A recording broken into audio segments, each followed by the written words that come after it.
We declared independence, so now what?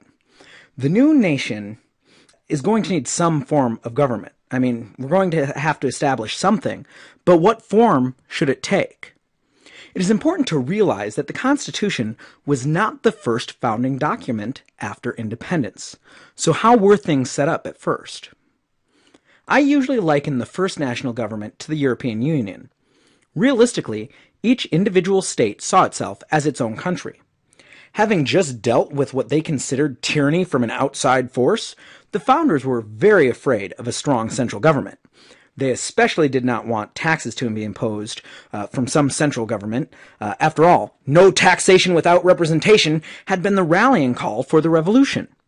So what did the Articles of Confederation establish? The Articles of Confederation created a central government, but most power still rested in the states. The purpose of the central government was diplomacy, printing money,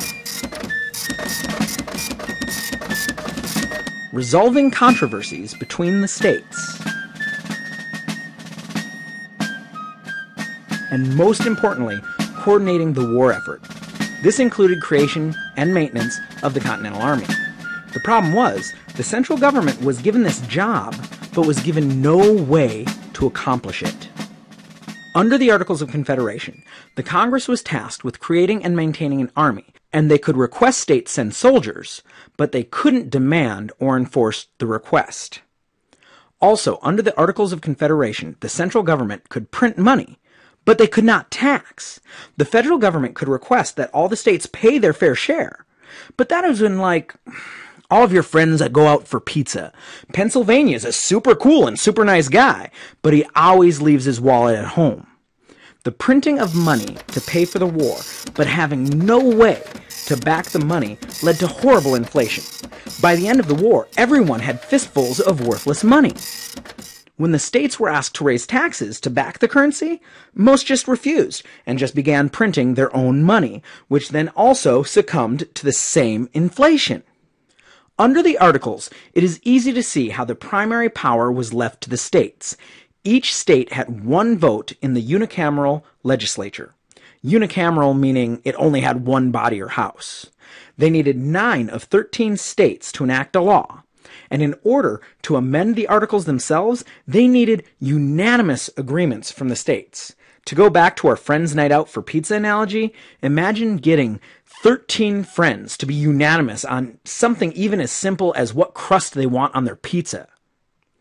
Even with the modest powers granted to the government by the Articles of Confederation, it took until 1781 to ratify them. This was mostly due to Maryland and some territorial disputes. These disputes were ended when the central government was ceded control over the Western territories.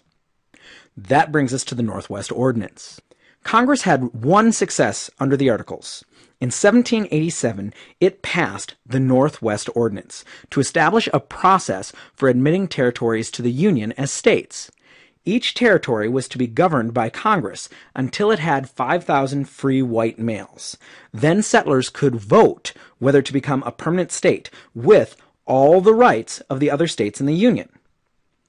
The Northwest Ordinance also abolished slavery in the territories and granted freedom of religion and the right to trial by jury.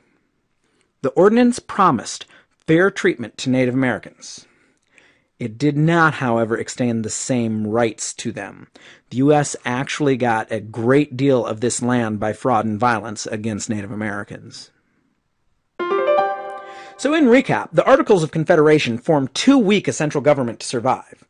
A firm league of friendship, more like the European Union than what we call the United States today, was formed.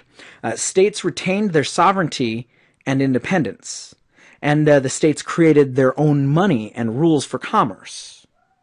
There was a unicameral representative Congress, or just one lawmaking body. They had no power to tax. This is very important because under the Articles, there was no way for the central government to bring in revenue, and there was no power to enforce military service. The Northwest Ordinance, it organized the territories and gave a clear path to statehood. It also abolished slavery in the territories.